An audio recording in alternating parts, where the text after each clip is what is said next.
여러분 모두가 다 아시겠지만 이 로마서는 기독교 교리를 집대성한 교리서입니다. 이런 관점으로 보면은 로마서는 15장으로 끝내는 게 옳습니다. 16장에 보면은 별 내용도 없고 그냥 이름만 쭉 열거되는 것을 볼 수가 있는데요.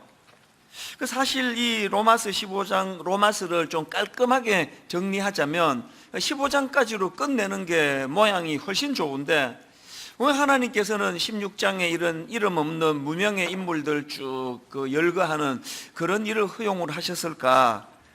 제가 이런 관점으로 로마서 16장을 읽다가 보니까 그 마음에 감동이 되는 걸 제가 경험을 합니다. 왜 그러냐 하니까 이 하나님의 마음이 이 16장에 좀 읽혀지는 것 같습니다. 하나님께서 이 교리서인 로마서에다가 15장까지 깔끔하게 마무리하는 걸 원하지 않으시고 16장 한 장을 더 덧붙여서 거기에 그 바울의 동역자가 되어서 이름 없이 빛도 없이 그렇게 섬겼던 여러 사람들 이름이 쭉 열거되는 것을 통해서 이런 말씀을 하시는 것 같아요.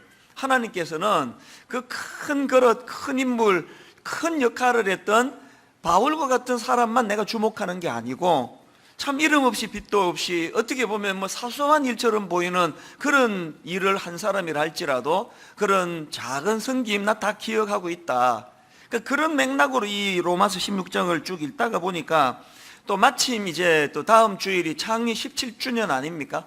지난주 내내 제가 이 로마서 16장을 읽으면서 어떤 감동이 되는가 하니까요. 그리고 또 많은 얼굴이 또 떠올려지는 것을 경험을 했는데요. 분당 우리 교회가 30몇 명으로 시작해서 오늘 여기 오기까지 앞장서서 일하는 담임 목사, 우리 또 장로, 부교역자, 권사 이런 분들만에 의해서 이 교회가 여기까지 온 게 아니라는 거, 하나님께서는 참 이름 없이 빛도 없이 그렇게 교회를 위하여 헌신하신 많은 분들을 하나님이 기억하고 계신다. 그래서 제가 지난주에 참 많은 생각을 하는 그런 시간을 가졌는데요. 한 번은 우리 교구 목사님이 이제 초창기 때부터 수고했던 어느 권사님 댁을 이제 신방을 한 것 같아요. 신방을 다녀와가지고 자기가 받은 감동을 이제 제게 전해주는데요. 저도 너무 마음이 감사해지는 경험을 했습니다. 이분이 초창기부터 순장으로 다락방을 섬겨 오셨는데요. 연로하신 아버님께서 우리 시골에 한번 같이 가자, 주중에 시골에 좀 다녀오자, 한 번도 같이 가지를 못했다는 거예요. 다락방을 인도해야 되니까, 순장 모임에 참석을 해야 되니까. 그런가 하면 이제 연세가 쭉 들어가시면은 친구들끼리 해외여행도 가고 제주도도 가고 이런 일을 많이 하는데요. 이 권사님은 단 한 번도 거기에 가지를 못했다는 거예요. 똑같은 이유입니다. 다락방 인도해야 되니까, 순장반 참석하고 순원들 섬겨야 되니까. 그런 이야기들을 쭉 저한테 들려주시는데 마음에 참 감사가 나오면서 무슨 기도가 나오는가 하니까요. 하나님, 이렇게 분당 우리 교회가 이 자리에 설 수 있기까지 진짜 곳곳에서 이름 없이 빛도 없이 그렇게 수고하신 그분들이 이제 연세가 드시면서 마음이 허전해지지 않도록, 적적해지지 않도록 하나님 그 마음을 꼭 붙잡아 주시기 원합니다. 그런 관점으로 이 로마서 16장에 나오는 이름 없는 무명의 인물들 쭉 제가 읽다가 보니까 하나님의 마음이 너무 읽혀지는 겁니다. 고린도후서 6장 9절 10절에 이런 말씀이 있습니다. 무명한 자 같으나 유명한 자요, 죽은 자 같으나 보라 우리가 살아있고, 징계를 받는 자 같으나 죽임을 당하지 아니하고, 근심하는 자 같으나 항상 기뻐하고, 가난한 자 같으나 많은 사람을 부유하게 하고, 아무것도 없는 자 같으나 모든 것을 가진 자로다. 이런 고백이 어떻게 가능합니까? 사람은 몰라줄지 몰라도 하나님은 알고 계신다. 내가 교회를 얼마나 사랑하는지, 내가 이 교회의 성도들을 위하여 얼마나 내가 애쓰고 수고했는지 우리 하나님은 알고 계신다. 그런 긍지가 생길 때 가난한 자 같으나 많은 사람을 부유하게 하고, 아무것도 없는 자 같으나 모든 것을 가진 자로다. 오늘 예배하는 가운데 주를 위하여 헌신하고 섬기고 그러면서 이름이 잊혀져가는 그런 분들이 계시다면 오늘 성령님께서 그런 분들을 많이 위로해 주시는 그런 예배가 되기를 바랍니다. 그런가 하면은 제가 본문에서 감동을 받는 게 하나 더 있는데요. 이제 로마서 16장에 보면은 막 여러 인물들이 열거가 됩니다. 쭉 열거가 되는데요. 제일 먼저 나오는 인물이 베베라는 이름을 가진 이방 여인이에요. 이게 왜 감동이 되는가 하면은요, 여러분 뭐 다 아시잖아요. 그 당시에 여성은요, 사람 대접을 받지 못하던 시대 아닙니까? 오죽하면 카운트에도 여자는 안 넣던 시대예요. 오병이어의 기적이 일어났다. 그게 5천 명이 먹었다는 뜻이 아니고요, 남자 어른만 5천 명이 먹었다는 거예요. 뭐 여자들이야 뭐 애들이야 뭐 먹거나 말거나, 이렇게 그 편견을 가지고 여성을 바라보던 시대고요. 그런가 하면은 또 그 중에 또 베베는 또 이방인이라 그러잖아요. 유대인들의 교만이 그 이방인들이 왜 태어났는지 아느냐, 이것들 지옥의 불쏘시개 거리로 쓰려고 하나님이 만들으셨다, 이런 식으로 무시를 당하던 대상이 이방인들인데요. 놀랍게도 사도 바울은 이 베베라는 여성에다가 이방인인 그 사람을 너무나 중요한 동력자로 그렇게 인정을 하고 세워주시는 겁니다. 1절에 보니까요, 내가 갱그레아 교회의 일꾼으로 있는 우리 자매 베베를 너희에게 추천하노니.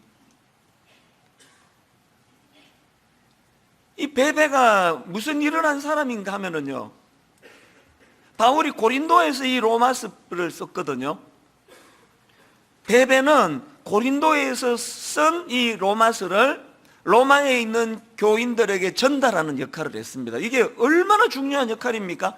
요즘처럼 뭐 저장할 수 있는 컴퓨터가 있습니까? 뭐 이거를 뭐 한 50부 막 복사를 해가지고 뭐 그런 시대가 아니잖아요. 그러니까 이 베베라는 여성이 막 그냥 무책임하고 뭐 이러면은 가다가 뭐 분실해버리고 없어졌는데요. 그 어떻게 되는 겁니까? 그러니까 이 베베라는 여성에 대한 사도 바울의 그 신뢰라는 거는 그 대단한 거 아닙니까? 이걸 그 동전의 양면처럼 다른 각도로 살펴보면은 이 베베라는 여성도 또 대단한 분이에요. 그렇게 중요한 역할을 이 베베면 이거 할 수 있겠다, 당신이 이것 좀 해줘야 되겠다. 저는 이 로마서를 보면서요, 우리가 자꾸 어떤 편견을 가지고 뭐 이 사람은 이런 사람이다, 저 사람은 저런 사람이다, 그런 편견을 갖지 않는 것도 중요하고, 그런가 하면은 여러분, 우리가 하나님 앞에 사람 앞에 베베처럼 인정받아야 됩니다. 이 사람은 확실해, 이 사람은 내 추천할 수 있어. 그렇게 무사히 베베가 자기 맡겨진 역할을 감당했기 때문에 오늘 2000년 역사 동안에 수많은 사람들이 로마서를 통해서 얼마나 변화가 일어나고 은혜를 받는 거 아닙니까? 자꾸 우리가 사도 바울 하겠다고, 나 주인공 하겠다고, 이런 세상적인 논리가 아니라 참 이름 없이 빛도 없이, 로마서 16장이 없었으면 베베라는 이름을 누가 알겠냐고요. 로마서 16장이 있는데도 불구하고 오늘 이거 처음 듣는 분이 아마 뭐 태반일 거예요. 그 베베라는 여자가 성경에 있었구나. 하나님은 이 사실을 이 로마서 16장에서, 그래서 저는 할 수 있는 대로 교회 안에서는 그런 어떤 선입견, 편견, 이런 것들은 굉장히 위험한 거라고 생각을 합니다. 그러면 이런 질문이 가능하겠죠? 이 베베라는 이 이름 없는 이방인 여성이 어떻게 해서 그렇게 신뢰를 받는 그런 사람이 될 수 있었나?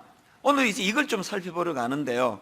제가 이제 이 짧은 두 구절 안에서 그 베베에게서 우리가 배워야 될 중요한 그 몇 가지를 좀 함께 나눌 부분을 찾아냈는데, 첫 번째로 우리가 베베에게서 배워야 되는 게 뭐냐? 신앙인으로서의 종의 도리를 배워요. 종의 도리. 이게 무슨 말씀인지 설명을 드릴게요. 자, 본문 1절을 보십시오. 내가 겐그레아 교회의 일꾼으로 있는 우리 자매 베베를 너희에게 추천하노니, 여기 나오는 일꾼이라는 이 단어는 섬기는 자라는 뜻을 가진 그런 단어인데, 이거를 헬라어로 보면 디아코노스예요. 근데 저에게 이 디아코노스라는 이 단어가 갖고 있는 이미지가 어떤 이미지인가 하면은요, 성경 문화 배경 사전이라는 그 참고서에 보면은 이 디아코노스가 문자적으로 이런 이미지예요. 주인의 식탁 곁에서 시중드는 하인, 혹은 주인의 식탁 곁에서 시중드는 종, 이런 이미지를 그릴 수 있게 만드는 단어가 디아코노스라는 겁니다. 그래서 이제 영어 성경으로는 여기 나오는 일꾼을 어떤 성경에는 하인, 종 이런 뜻을 가진 servant라고 그렇게 번역이 되어 있고요. 그런가 하면은 또 어떤 성경에는 사역자라는 뜻을 가진 미니스터, 우리 같은 목회자를 미니스트라 그러잖아요. 그래서 제가 이 두 번역이 다 맞을 텐데 이 두 개를 제가 이렇게 합성을 해보니까 이 목사인 제가 어떤 자라야 되는지가 확 이렇게 부각이 되는 겁니다. 목사는 어떤 자예요? 성도들 식탁 곁에 서서 어떻게 해요? 주인의 식탁 곁에서 시중드는 하인, 종, 이게 목회자라는 겁니다. 교회가 좀 커졌다고 막 그냥 으스대고 목에 힘 들어가고 그거는요 자격 상실이에요. 교회가 아무리 커져도 종이 주인 되는 법 없습니다. 오히려 교회가 커진다는 것은 섬겨야 할 대상이 그만큼 많아졌다는 뜻이에요. 화요일마다 제자 훈련하듯이 우리 교역자들을 뭐 1시간씩 제가 잔소리를 엄청 많이 하는데 요즘은 다 이야기예요. 우리 위치를 좀 알자는 거예요. 우리 신분을 알자는 겁니다. 어떤 경우라도 우리는 식탁 곁에서, 주인의 식탁 곁에서 시중드는 하인, 이것이 우리 존재감이라는 사실을 계속 강조를 하는데, 내가 참 고마운 게 뭐냐 하면은요, 이제 이 스승의 날이 되고 그러면은 우리 교회에 사역하다가 나간 목사님들이 와서 인사를 해요. 그렇게 고맙게 와서 인사를 해주는데 덕담을 이제 나누죠. 그러는데 제가 제일 듣기 좋은 말이 뭔지 아십니까? 이런 이야기를 이구동성으로 합니다. 목사님, 분당 우리 교회에서 배운 종의 도리 이거 하나 머리에 담고 목회했더니 목회가 되던데요. 물론 뭐 듣기 좋으라고 덕담하는 이야기지만 원리는 정확하게 꿰뚫은 거 아닙니까? 할 수 있는 대로 내가 누릴 수 있는 권리는 최소화하고, 내가 누릴 수 있는 권리가 있다 하더라도 그것을 양보하고 누리지 않으려고 애를 쓰고, 대신에 나는 종이다, 나는 우리 성도들 식탁 곁에서 저들을 섬기는 종의 위치에 있어야 된다, 이런 것들을 자꾸 인식해 나갈 때에 그런 지도자가 있는 교회는 부흥하게 될 줄로 믿습니다. 근데 중요한 게 뭡니까? 이 디아코노스라는 단어가 그 섬기는 자라는 뜻을 가졌다 그랬는데요, 그 교회의 직분 중에 집사, 여기 집사님들 많이 계시잖아요. 이 집사가 디아코노스예요. 그러면 집사가 어떤 역할을 하는지 뭐 답이 딱 나오는 거 아닙니까? 집사는요 교회에서 섬기는 종이에요. 성도들을 섬기고 교회를 섬기는 종이 집사예요. 그거를 모르시면은 집사가 잡사가 됩니다. 제가 이제 이렇게 집사님한테 그 컴퓨터로 편지를 쓰다가 오타가 날 때가 있습니다. 이 잡사님 안녕하세요. 그러면 어떻게 식은땀이 나? 이 그대로 보내줬으면 어떡할 뻔했냐고. 본인은 또 이건 주의 뜻이다 그러고 또 회개의 자리로 나갈 수도 있겠지만, 집사는요 다른 어떤 것보다도 중요한 거는 교회에서 섬기는 종이에요. 왜 그래야만 되느냐 이렇게 물으신다면 마태복음 20장 25절부터 27절까지 주님의 말씀을 읽어드리는 것이 가장 정확합니다. 예수님 이렇게 말씀하십니다. 예수께서 제자들을 불러다가 이르시되 이방인의 집권자들이 그들을 임의로 주관하고 그 고관들이 그들에게 권세를 부리는 줄을 너희가 알거니와, 그 다음 보세요. 너희 중에는 그렇지 않아야 하나니. 교회가 건강하기 위해서는요 세상의 질서와 반대로 하면 돼요. 세상은 높은 자리에 올라가는 사람이 대접을 받고 세상에는 높은 자리에 올라가려고 혈안이 되어 있다면, 교회는 너희 중에는 그렇지 않아야 하나니. 그러시면서 그 다음 주님의 말씀을 보세요. 너희 중에 누구든지 크고자 하는 자는 너희를 섬기는 자가 되고, 너희 중에 누구든지 어뜸이 되고자 하는 자는 너희의 종이 되어야 하리라. 교회가 왜 담임 목사일수록, 장로일수록, 또 오래 교회를 다닌 사람일수록 왜 식탁 곁에 서서 섬기는 하인처럼 그렇게 교회와 성도를 섬겨야 된다고요? 왜 그래야 된다고요? 간단합니다. 기독교의 창시자 되시는, 기독교를 주관하시는 우리 기독교의 왕이신 그분이 그렇게 하라고, 그게 교회라고 규정을 지어주셨기 때문이에요.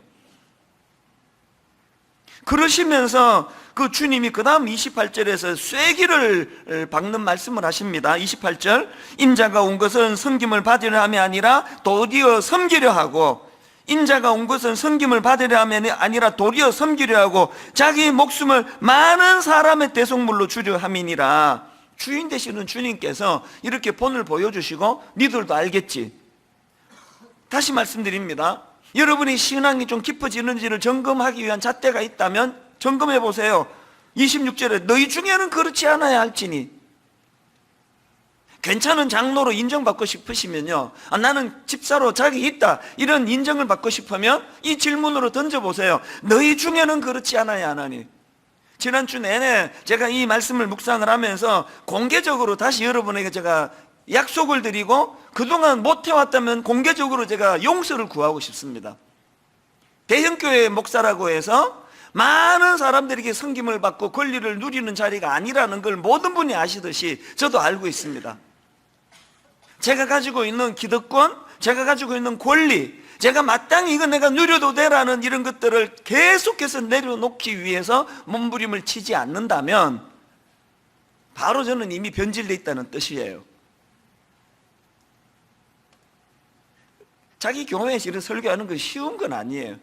그 남의 교회 가가지고 뭐 부산에 가가지고 뭐 다 이런 말하고 뭐 목사는 종이다 성계라 그러고 와버리면 뭐 그만이지만요. 그러나 자기가 섬기는 교회에서 이렇게 설교하면 풀꽃 같은 눈으로 저게 진짜 저러나 보자 그러면서 다 저를 지켜볼 텐데 왜 이런 부담스러운 말을 공개적으로 드리는지 아십니까? 제 자신에 대한 결의이기도 하지만요, 우리 장로님들, 권사님들, 우리 집사님들, 모든 우리 교회 직분자들 한번 이렇게 해보자는 거예요. 한번 노력하자는 거예요. 모든 교회가 다 정말 연세 드실수록 우리 젊은이들을 섬기고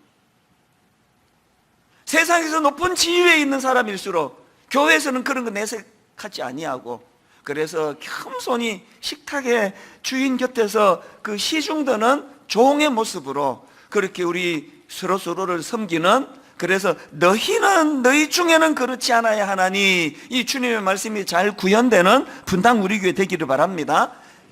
이런 의미에서 저는 제임스 몽고메리 보이스가 한 말을 메모를 해놨습니다. 그리고 화면으로도 이거 좀 띄워달라고 부탁을 했는데 그가 이런 말을 했습니다.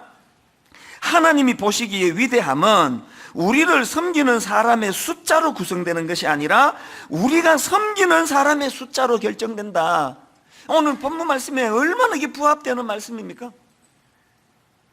나 이렇게 큰 교회 목사가 됐는데 나 섬기는 우리 부목사가 몇 명인지 알아? 나 섬기는 교회에 직원이 몇 명인지 알아? 그거는 내가 타락했다는 걸 나팔로 떠들고 다니는 소리예요. 교회가 아무리 커져도 목사는 그들로부터 섬김을 받는 그들의 숫자를 가지고 과시하는 존재가 아니라, 계속 강조하지만 교회가 커지면 그만큼 섬겨야 할 대상이 많아졌다는 소리다. 이게 지금 제임스 몽고메리 보이스가 하는 말씀의 핵심 아닙니까?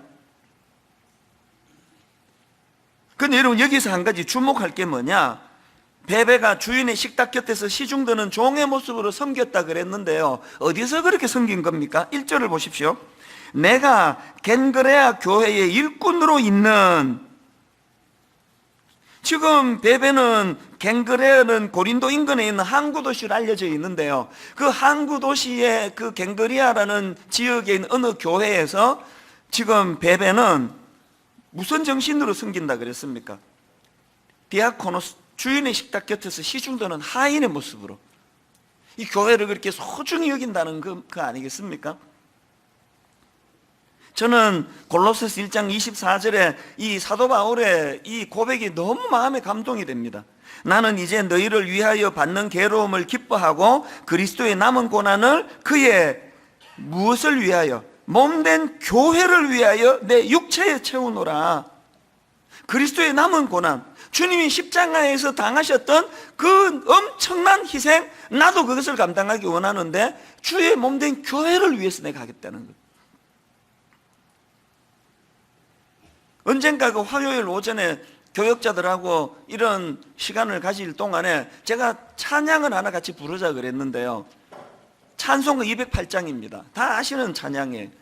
내 주의 나라와 주 계신 성전과 피 흘려 사신 교회를 늘 사랑합니다.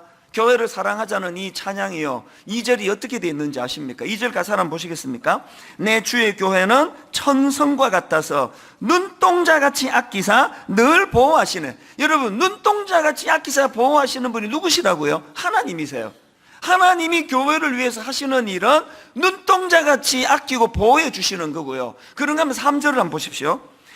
이 교회 위하여 눈물과 기도로 내 생명 다하기까지 늘 봉사합니다. 이거 누가 하는 거예요? 우리가 하는 거예요. 하나님은 눈동자같이 교회를 아껴주시는 일을 하시고요, 오늘 예수 믿는 우리는 그렇게 하나님이 귀히 여기시는 그 교회를 눈물과 기도로 내 생명 다하기까지 늘 주를 위하여, 교회를 위하여 봉사하고 헌신하는 곳, 이게 교회다. 그래서 제가 그날 우리 교역자들에게 저와 여러분 모두가 다 2절의 하나님 뜻을 꼭 기억하고 3절을 구현하는 그런 목사들이 되자, 그런 전도사들이 되자, 그러면서 함께 뜨겁게 기도했던 기억이 있거든요. 오늘 여러분, 이 베베라는 한 여성의 모습을 보면서 저는 수많은 이 땅에 베베들이 계시는 건 너무 잘 알고 있습니다. 이 안에도 막 제 눈에 막 여러 분 보이세요. 하나님께서 그 수고를, 베베를 기억하시듯이 여러분의 수고를 다 기억하시리라고 저는 믿습니다. 그런가 하면 두 번째로 베베에게 배워야 되는 게 뭐냐? 베베는 물질적인 후원자였다는 사실입니다. 2절을 보십시오.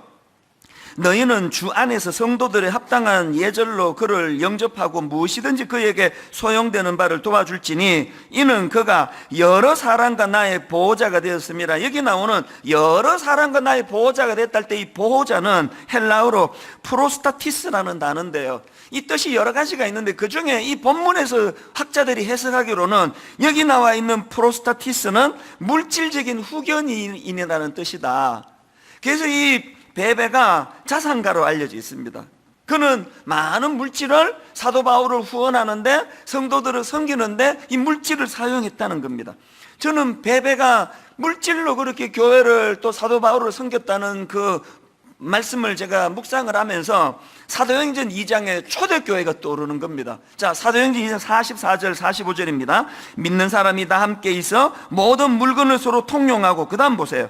또 재산과 소유를 팔아 각 사람의 필요를 따라 나눠주며. 초대교회의 부흥을 묘사할 때 왜 이 대목을 여기다가 기록해 넣었을까요? 교회는 가난한 이웃을 위하여, 교회의 어떤 큰 일을 위하여 물질을 헌신하고 드리는 데가 교회예요. 베베가 바로 그런 실천을 해왔다는 겁니다. 저는 사도행전 2장에 재산과 소유를 각 사람의 필요를 따라 나눠주는 초대교회의 모습을 묵상하는데, 지난주 중에요, 제 어릴 때 모교회가 생각이 나서, 더 정확하게 말하면 제 어릴 때 모교회 장로님, 또 권사님, 또 여전도사님 생각이 나서 마음이 울컥울컥했습니다. 60년대 70년대 자체가 온 나라가 다 가난할 그런 시대인데요, 제가 살던 그 동네는 그 중에도 더 가난한 사람이 모여 있던데요. 진짜 가난했습니다. 온 동네가 다 가난한 한가운데 사니까 가난한 것 때문에 상처는 없더라고요. 난 원래 온 세계가 다 가난한 줄 알았습니다. 얘도 가난하고 쟤도 가난하고 나도 가난하고 너나 없이 다 가난하니까요. 성도들 중에는 끼니가 안 되는 분도 계시고요, 그 장로님들도 예외겠습니까? 그냥 노동해서 먹고 사시는 분도 계시고, 그 다 가난하셨는데 그 어려운 중에 서로가 십시일반. 어느 가정에 쌀이 떨어졌다 그러면 아침에 일어나 보면은 참 눈물에, 많이도 아니에요, 그 한 되라 그러나요? 조그만한 그런 그 보리쌀, 또 쌀, 그런 것들을 갖다 두고, 그리고 전 성도들이 성미라고 기억하십니까? 교회 오실 때 전부 쌀주머니를 갖고 왔습니다. 한 요만한 쌀주머니 기억이 나요. 자기도 지금 먹을 게 없는데 그거 쌀주머니 담아가지고 교회 입구에서 그거 부으면서 예배 드리러 오는 그 모습이 너무 잊혀지지가 않아요. 한 번은요, 참 고맙게도 그런 일이 종종 있는데요, 미국 교포 연세가 많이 드신 할머니 권사님이세요. 할머니 두 분이 찾아오셨습니다. 두 분이 찾아오셔가지고는 5,000불을 내놓고 가셨어요. 목사님, 이거 주인 찾아 드리러 왔습니다. 그러면서 이제 장애인들을 위해서 뭐 이 5,000불을 좀 잘 써주세요. 사실은요, 그때 가평 우리 마을이 이제 막 그 설계가 되던 때예요. 제가 어제도 우리 담당자들 모아놓고 제가 눈물로 호소를 했는데요. 가평 우리 마을이 이 뚜껑을 열었더니 이 뭐 또 다른 교회 수양관이 되도록 하면 큰일 난다. 어쨌든 이거는 가평은 장애인과 비장애인이 서로서로 약자가 약자를 돕는 그런 독특한 그런 기관이 가평에서 만들어져야 된다고 막 잠을 잘 못 잘 정도로 마음에 요즘에 부담을 갖고 있거든요. 거의 이제 허가가 막바지에 와 있으니까요. 이런 정신을요, 제가 이게 또 다른 교회의 뭐 수양관 비스무리하게 그렇게 가면 어떡하나는 부담을 가지면 꼭 떠오르는 게 이 할머니예요. 왠지 아십니까? 그 눈물 나는 5,000불을 내놓고 가셨는데요, 문 열고 나가시는데 따라온 옆에 계시는 할머니 권사님이 한마디를 툭 던지고 가셨어요. 목사님, 이 돈이 어떤 돈인지 아십니까? 친구니까. 이 양반이 여러분 그 주부들 다 아시죠? 그 페이퍼 타월 아시죠? 페이퍼 타월은 그 일회용 아닙니까? 이 헌금하신 이 할머니가요, 페이퍼 타월을 빨아서 말려서 쓰시고 빨아서 말려서 쓰시고 그렇게 아껴서 모은 돈이에요. 그렇게 하고 가시는 거예요. 여기 지금 앉아 계시는 분 중에요, 큰 사업을 하시는 분이 돈 많다고 헌신하는 거 아닙니다. 사업하다가 어려움을 겪는 분들 컨설팅을 해주고 그액을 투자해서 그들을 도와주고 이런 분들이 이 안에 이제 제 눈에 막 떠있는 게 얼마나 감사한지 모릅니다. 저 이제 곧 가평 열리면요, 유산 안 남기기 운동을 곧 시작할 거예요. 아이고, 지가 물려줄 게 없으니까 저를 운동하는 거지, 이렇게 생각하신다면 정확하게 보신 겁니다. 여러분, 어느 정도 아이들 뒷바라지하고 공부시키고, 저는 우리 애들 어릴 때부터 일부러 내가 세뇌시켜서 이야기합니다. 아빠 물려줄 거 없는 거 알지? 아빠도 우리 윗대 어른한테 땡전 한 푼 물려받지 않았다.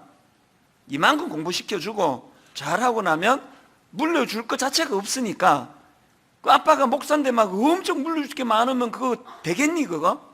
그러니까 지금부터 니들이 잘 앞으로 살아갈 날을 궁리하면서 살아라, 이런 이야기를 계속 해주는데요, 이게 말에 왜 힘이 있느냐? 지들이 봐도 물려줄 게 없거든요. 이제 분당 우리 교회에서 가평을 위시해서 정말 우리가 한번 넉넉하게 쓰고 여유 있게 쓰고 애들한테도 어느 정도 물려주고 그렇게 하고도 남는 건 여러분 거 아닙니다. 베베처럼 그 엄청난 물질을 사도 바울의 그 사역을 위해서, 교회를 위하여, 또 어려운 이웃을 위하여 그렇게 사용할 때 하나님께서 영광 받으시는 줄 믿습니다. 최근에도요, 그 강원도 고성에 그 산불이 나가지고 제가 뭐 정식으로 헌금한 것도 아니잖아요. 설교하면서 한마디 했던 기억이 나요. 어려움을 당했을 때 우리가 십시일반에 좀 도우면 좋겠다 그랬더니요, 세상에 내가 너무너무 감동을 받아요. 몇 주 동안에 계속 헌금이 들어오는 겁니다. 그래서 지금 우리 이웃 국내 선교부에서 이걸 어떻게 가장 효율적으로 이 헌금을 전달할 것인가를 오래 고민하며 그 논의하는 것을 보면서 참 마음이 기뻤습니다. 교회는 몸으로는 식탁 옆에서 누구를 돕는 것 같은 낮은 자세로 섬기는 자, 그리고 물질로는 베베와 같이 내 거 아끼고 내가 안 쓰고 그 시카고에 미국에서 오신 그 할머니처럼 그렇게 해서 장애인들을 위해 이거 좀 써주세요. 저는 이게 교회인 줄로 믿습니다. 마지막 세 번째로요, 베베에게 배워야 될 하나도 있습니다. 말씀의 전달자예요. 앞에서 말씀드렸지 않습니까? 베베는 사도 바울이 고린도에서 작성한 이 로마서를 로마까지 전달, 로마 교회에 이 편지를 전달하는 역할을 했는데요, 이렇게 생각하시는 분이 계십니까? 이거 뭐 편지 하나 전해준 것 가지고 뭐 그렇게 대단하다고 생각하느냐고, 이런 생각을 하시면 여러분이 그 시대를 모르시는 거예요. 이게 지금 어떤 의미가 있느냐? 베베가 전달했던 그 서신은 파피루스에 기록된 서신이라고 그렇게 알려져 있는데요, 제가 그 어느 자료에 보니까 그 당시 사용되던 파피루스는 이집트에서 나는 식물의 줄기를 아주 가늘게 벗겨서 붙여서 만든 것이라는 겁니다. 그러니까 이 로마서를 16장까지 기록한 이게 부피가 얼마나 크겠습니까? 그리고 여러분 다 아시잖아요. 그때는 핍박당하던 때예요. 적지로 지금 뛰어드는 겁니다. 이게 들통나면 목숨이 지금 보장되지 않는 상황입니다. 베베가 이것도 귀하고 저것도 귀했지만 가장 귀한 거는 말씀을 전달하는 전달자였다는 거예요. 제가 이 베베 이 내용을 묵상을 하다가 떠오른 게 하나 있는데, 여러분 혹시 독립운동가 오광심 여사라고 들어보셨습니까? 저는 지난 3.1절 전후로 그 강의를 듣다가 이분은 알게 됐는데요, 오광심 여사는 만주 서간도에서 조선혁명군으로 활동했던 독립운동가입니다. 여성으로서. 근데 이분이 무슨 일을 했느냐, 그 만주의 독립군들이 이제 너무 여러 곳에 분산이 돼 있어서 이래서 이제 효율적이지를 않다. 그래서 우리가 결집하고 모이고 그렇게 하나가 되자는 그런 이제 움직임이 있었는데요, 이 오광심 여사가 한 게 뭐냐 하면은, 이분이 그 난징으로 가가지고, 중국 난징으로 가서 흩어져 있는 독립군들이 하나로 뭉쳐야 된다, 이런 내용의 보고서를 이제 1500km가 떨어져 있는 엄청나게 먼 거리에 이 보고서를 전달하는 그 역할을 맡은 거예요. 그런데 그 당시 일제가 아주 혈안이 돼가지고 몸수색하고 뭐 애 어른 가리지 않고 그렇게 뒤질 때라는 거예요. 그 보고서가 200페이지짜리예요. 200페이지짜리 보고서를 들고 1500km나 되는 곳으로 가는데 이게 검문을 당하지 않는다는 보장이 없다는 거예요. 이거 거의 뭐 다 이게 이제 발각될 상황이라는 겁니다. 그 상황에서 오광심 여사가 무슨 결심을 했는지 아십니까? 자기에게 맡겨진 이 보고서를 무사히 1500km 떨어진 그곳에 무사히 전하기 위해서 이분이 놀라운 결심을 했는데요, 그 200페이지를 다 외워버렸다는 거예요. 통째로 그것을 다 외워가지고 전달을 했다는, 제가 그 강의를 듣는데요, 눈물이 나더라고요. 지금 우리가 누리는 이 자유가 이게 공짜로 생긴 게 아닌 거구나, 이게. 그런가 하면은 비슷한 이야기가 하나 더 있는데요, 2년 전에 대학로에서 종교개혁 500주년 기념으로 더 북이라는 제목의 뮤지컬 공연이 있었거든요. 이 공연의 부제가 뭐냐, 성경이 된 사람들, 이런 부제인데요, 어느 시대를 배경으로 했는가 하면은 루터의 종교개혁이 일어나기 100년 전을 배경으로 했습니다. 여러분 중세 암흑기 다 아시죠?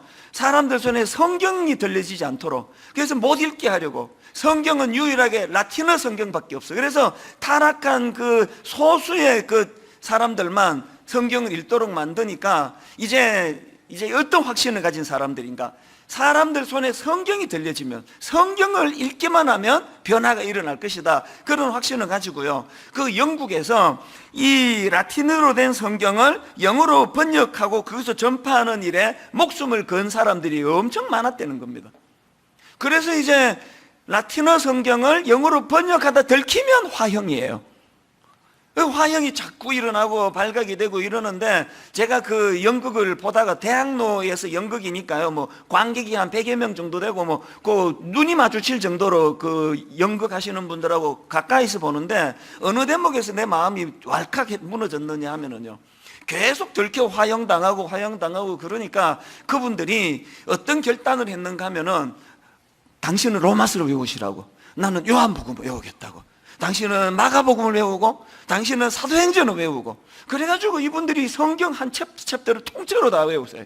그리고 그 연극하는데, 연극에서 보여주는데요, 여기에 사람들이 모여있으면 갑자기 나타나가지고 막 이제 로마서를 막 외우는 거예요. 막 외우고 사라져버리고, 또 이제 조명이 저쪽으로 하면 그 사람 모인 데 가가지고 막 요한복음을 외우고 또 사라져버리고, 이곳에 가서 사도행전을 외우고, 이곳에 가서 고린도전서를 외우고, 막 여기저기서 성경을 외우다 사라지고 외우다 사라지고 외우다 사라지는 그것들이 연극에서 일어나는데 마음이 막 너무너무 뜨거워지는 거예요. 우리 손에 이 한글로 된 성경이 들려지기까지 말씀의 전달자. 지금 여러분 드라마 바이블, 저도 그게 너무 좋은 게요, 막 이게 담임 목사가 되니까 막 생각할 것도 많고 회의할 것도 많고 그러니까 이제 아침에 성경을 펴놓고 이렇게 쭉 읽으면은요, 쭉 읽다 보면은 그 장로님 만나서 무슨 회의하지? 그 생각하고 있고, 그리고 또 이제 다시 성경 읽다 보면은 행정 목사가 또 있다고 올 텐데, 근데 이 드라마 바이블을 켜놓고 눈으로 따라가니까요, 성경 읽기가 너무 좋은 거예요. 이게 어떻게 우리 손에 들려진지 아십니까? 교포 빌황 장로님이라는 분이, 이분이 어마어마한 재산을 이분이 거기다가 지금 투입해가지고요, 먼저 뉴욕에다가 비영리 재단을 만들어가지고 영어로 된 드라마 바이블을 만들고, 한국 분이니까 한국의 GNM 재단을 만들어가지고 엄청난 돈을 투자해가지고 성우들이 또 그 배우들이 다 투입이 돼가지고 이걸 다 드라마 바이블을 만든 거 아닙니까? 왜 만들었느냐? 본인이 한 10여 년 전에 사업하다가 너무나 큰 어려움에 빠지고 좌절하는 일이 있었는데 너무 힘들어가지고 이래갖고는 안 되겠다, 내가 성경 좀 읽어야 되겠다. 그래서 그때 영어로 된 오디오 성경을 읽다 보니까 너무 잘 읽히더라는 거예요. 제가 이분이 너무 고마운 게요, 자기만 그렇게 혜택 보고 끝나면 되는데 그 은혜를 받으니까 바로 이게 의무가 되는 거예요. 이걸 보급해야 되겠다. 말씀의 전달자 아닙니까? 오늘 우리 주일학교 선생님들, 오늘 우리 순장님들, 그리고 오늘 여기 우리 아버지 어머니, 우리가 자녀들을 위하여 뭐 학교도 보내주고 옷도 사입히고 뭐도 사주고 다 하는 역할 가운데 오늘 하나가 돼 있다는 거 꼭 기억하셔야 됩니다. 우리가 우리 아들에게, 우리가 우리 딸에게 말씀의 전달자가 돼야 되겠다. 이 아이들에게 말씀이 전해질 때에 그 빌황 장로님처럼 인생의 절망이 몰려올 때, 위기가 올 때, 이거 자살할 수도 있는 그런 어려움이 있을 때 말씀이 지금 나를 살릴 때라는 것을 알려주는 말씀의 전달자. 그래서 저는 오늘 영상 하나를 보여드리는 것으로 오늘 설교를 마무리하려고 하는데요, 두 가정이 이 영상에 나오는데요, 가만히 한번 그 말씀의 전달자 역할을 어떻게 하는가를 한번 들여다보시기를 바랍니다. 이 시간 같이 보시도록 하겠습니다.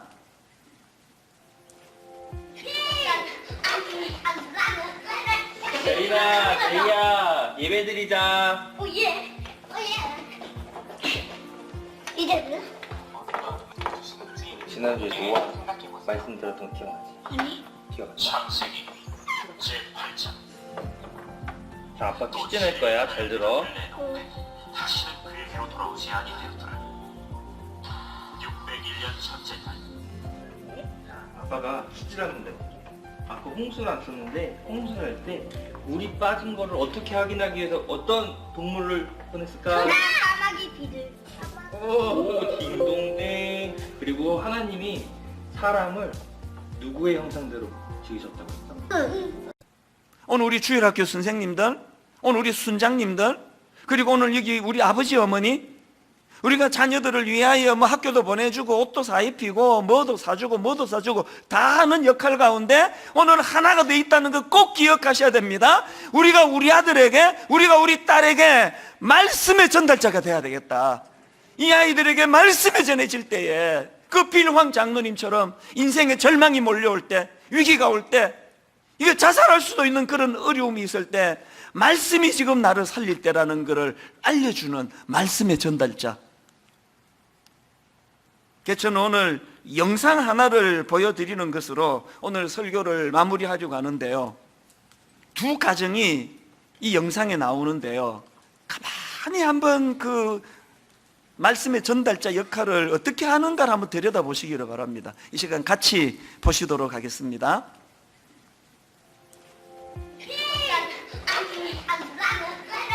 제이야, 예배드리자. 오예. 이제는? 지난주에 노아 말씀 들었던 거 기억나지? 아니. 기억나지? 창세기 제8장. 자, 아빠 퀴즈 낼 거야. 잘 들어.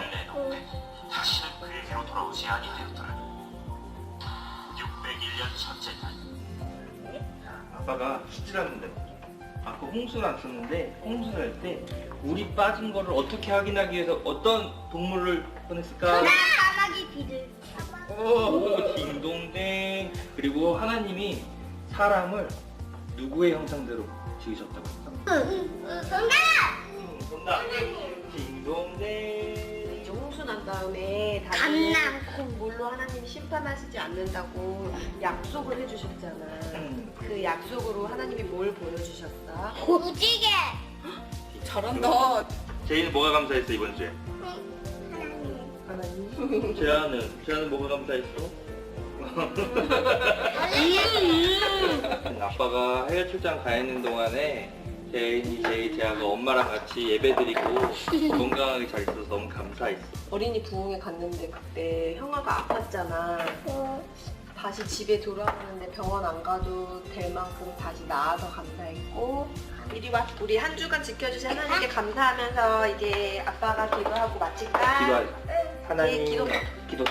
하나님 아버지 감사합니다. 우리 가정 가운데 함께 하시고 우리의 삶 가운데 함께 하시는 하나님을 찬양합니다. 아빠, 가정 예배 안 드려? 벌써 이렇게 시간 됐구나. 모이자. 네.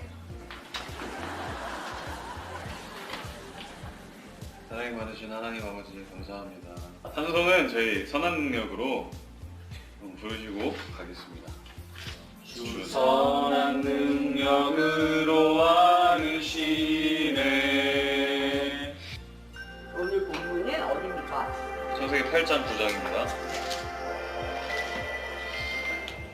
하나님이 바람을 땅 위에 불게 하시매 물이 줄어들었고 비품의 샘과 하늘의 창문이 닫히고. 이게 9장에서 무지개를 언약의 증거로 하나님께서 삼으신다고 말씀을 하셨는데, 무지개라는 거가 상징하는 의미가 좀 굉장히 많이 왜곡이 됐잖아요.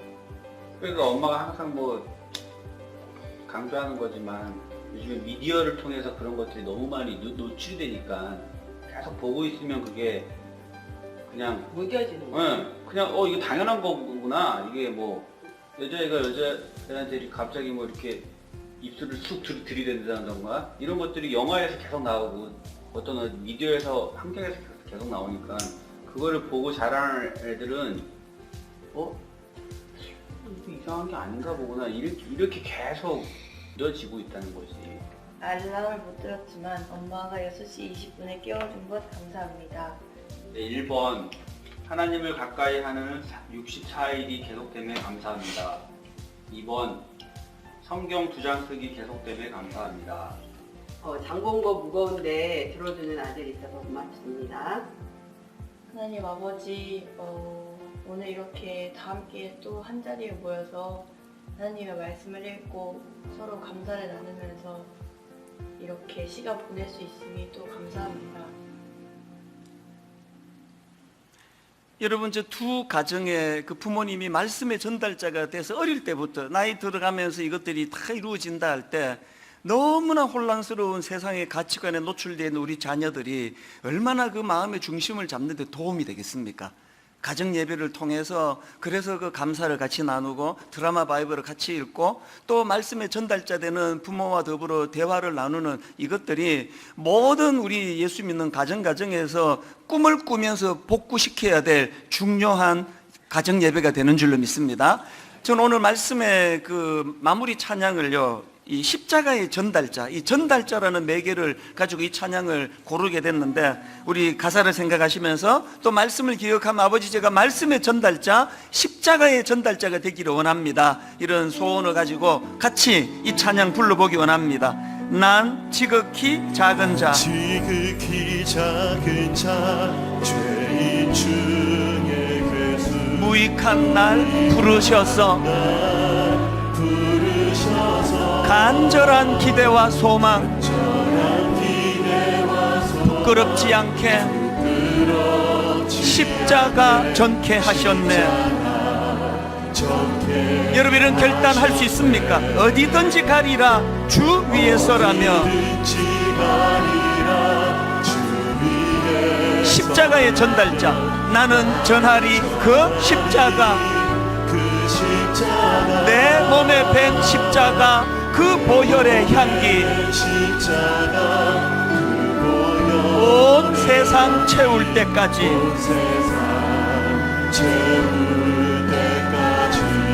살아도 주를 위해 위해 사나 죽으나 난 주의 것. 십자가의 능력, 십자가의 소망, 내 안에 주만 사시는 것.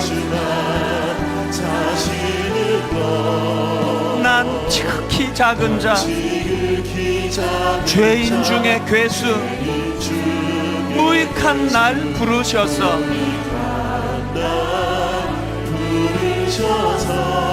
간절한 기대와 소망,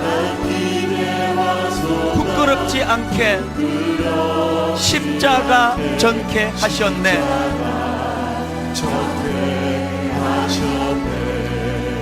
오늘 제 설교를 오해하시면 안 됩니다. 여러분 희생하라고, 여러분 행복을 좀 희생시키라고, 그래서 이웃을 섬기라, 그거 아닙니다.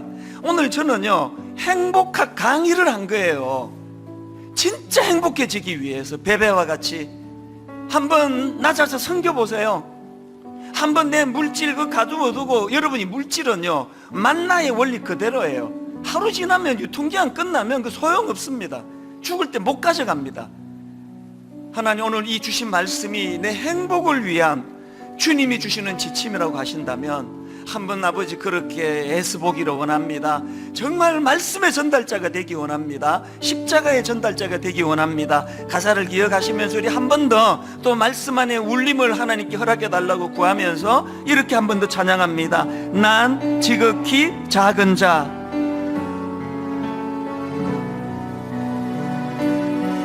지극히 작은 자, 죄인 중에 괴수, 무익한 날 부르셔서 간절한 기대와 소망, 기대와 소망, 부끄럽지 않게 십자가 전케 하셨네. 어디든 가리라, 어디든지 가리라, 주 위에서라면 나는 전하리 그 십자가.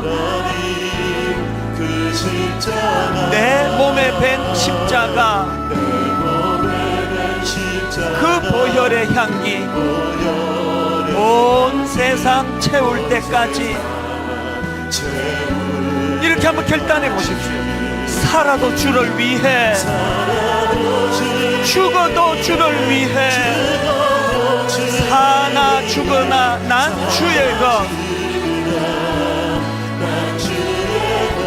십자가의 능력, 십자가의 소망, 내 안에 주만 사시는 것. 다시 한번 결단하십시오. 살아도 주를 위해, 죽어도 주를 위해, 사나 죽으나 난 주의 것. 십자가의 능력, 십자가의 소망, 내 안에 주만 사시는 것. 우리 다 자리에서 일어나셔서 다시 한번 선포하기 원합니다. 살아도 주를 위해, 죽어도 주를 위해, 사나 죽으나 난 주의 것. 십자가의 능력, 십자가의 소망, 내 안에 주만 사시는 것. 여러분 한 번 더 가사를 생각하며 한 번 더 선포하십시오. 살아도 주를 위해, 죽어도 주를 위해, 사나 죽으나 난 주의 것. 여러분이 십자가의 능력을 경험하기 원합니다. 십자가의 능력, 십자가의 소망, 내 안에 주만 사시는 것. 난 지극히 작은 자, 죄인 중에 괴수, 무익한 날 부르셔서 우리에게 주신 소망, 간절한 기대와 소망, 부끄럽지 않게 십자가 전케 하셨네.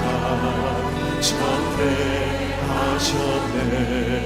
믿는 우리가 행복하는 길은 하나라고 말씀드렸습니다. 너희 중에는 그렇지 않아야 하니, 이 세상의 악한 질서에 어긋나는 너희 중에는 그렇지 않아야 하나니, 하나님, 제가 이 말씀들을 한번 순종해 보려고 애를 쓰겠습니다. 성령님, 우리 가정을 붙잡아 주시기 원합니다. 우리 통성으로 같이 말씀 기억하며 기도하시겠습니다. 살아계신 하나님 아버지, 오늘 이 말씀이 우리들 삶 속에 결단이 되게 하시고 도전이 되게 하시고, 하나님 말씀대로 실천했더니 가정이 회복이 되고 자녀가 살아나고, 아버지 하나님 말씀을 실천했더니 우리 안에 행복이 찾아오더라는 것을 맛보며 신앙생활에 가기를 원하오니 그 길로 인도하여 주시옵소서.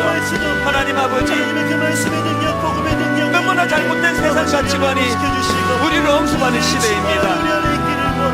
우리 자녀들에게 말씀의 전달자가 되기를 원합니다. 우리 주변 사람들에게 말씀의 전달자가 되기를 원합니다. 인도하여 주시옵소서.